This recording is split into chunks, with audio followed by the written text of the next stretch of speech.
चतुर्भुजो जगन्नाथः कण्ठशोभितकौस्तुभः पद्मनाभो देवगर्भश्चन्द्रसूर्यविलोकनः जगन्नाथो लोकनाथो नीलाद्रीशः परो हरिः दीनबन्धुर्दया सिन्धुः कृपालुः जनरक्षकः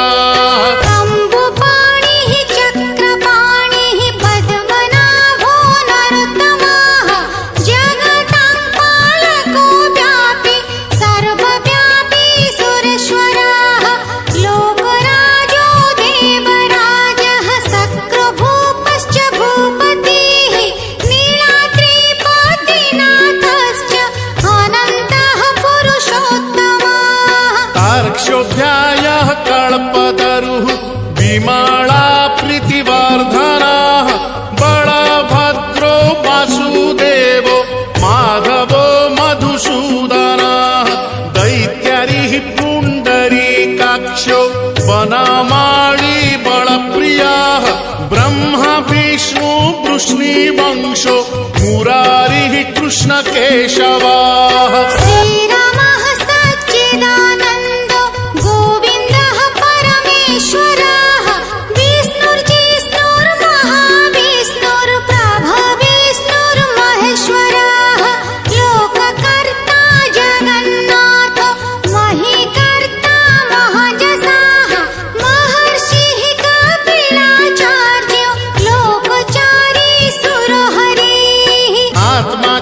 जीवपालश्च शूरः संसारपालकः एकोनेको मम प्रियो ब्रह्मवादी महेश्वरः द्विभुजश्च चतुर्बाहुः शतबाहुः सहस्रकाः पद्मपत्र विशालाक्षः पद्मगर्भः परो हरिः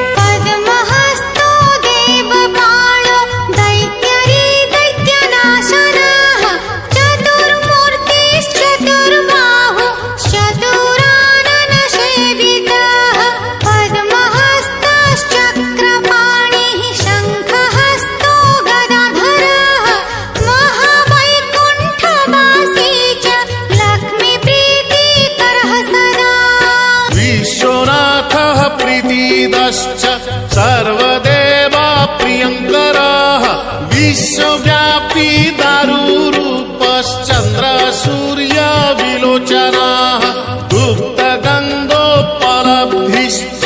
तुलसी प्रीतिवर्धनः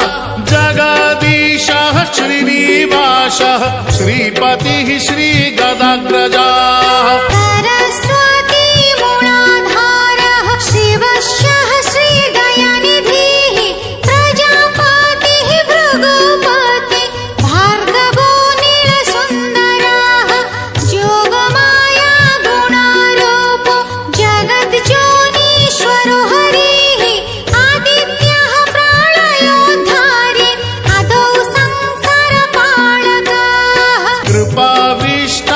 पद्मपाणि रमूर्तिर्जगदाश्रयः पद्मनाभो निराकारः निर्लिप्तः पुरुषोत्तमः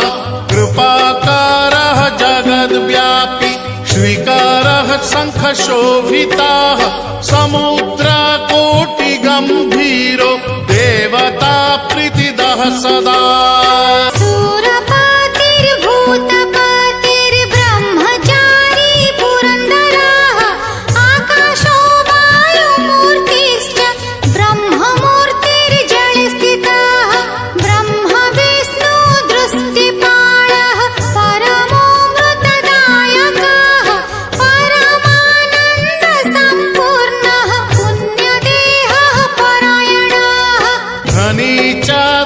धनदाता च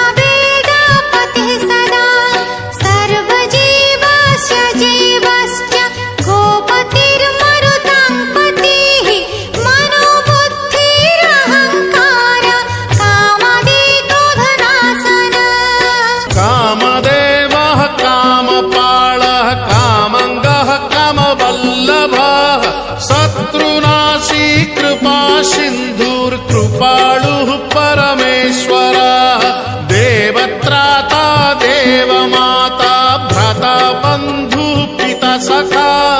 बालवृद्धस्तनूरूपो विश्वकर्मा बळोबळः अनेकमूर्तिः सततं सत्यवादी सतङ्गतिः लोकब्रह्म बृहद्ब्रह्म स्थूलब्रह्म सुरेश्वरः जगद्व्यापी सदाचारी सर्वभूतश्च भूपतिः दुर्गपालः क्षेत्रनाथो रतिशो रतिनायकः बळी विश्व बळाचारी बळदो बळि वामनः दरः सहस्रचन्द्रः परमः परपालकः अकारादिमकारान्तो मध्योकारः स्वरूपधृक् स्तुतिस्थायी स्वमापाश्च स्वाहाकारः स्वधाकारः मत्स्यः कूर्मो वराहश्च नरसिंहश्च वामनः परशुरामो महावीर्यो रामो दशरथात्मजः देवकीनन्दनः श्रेष्ठो नृहरिः नरपालकः वनमाली देहधारी पद्ममाली विभूषणः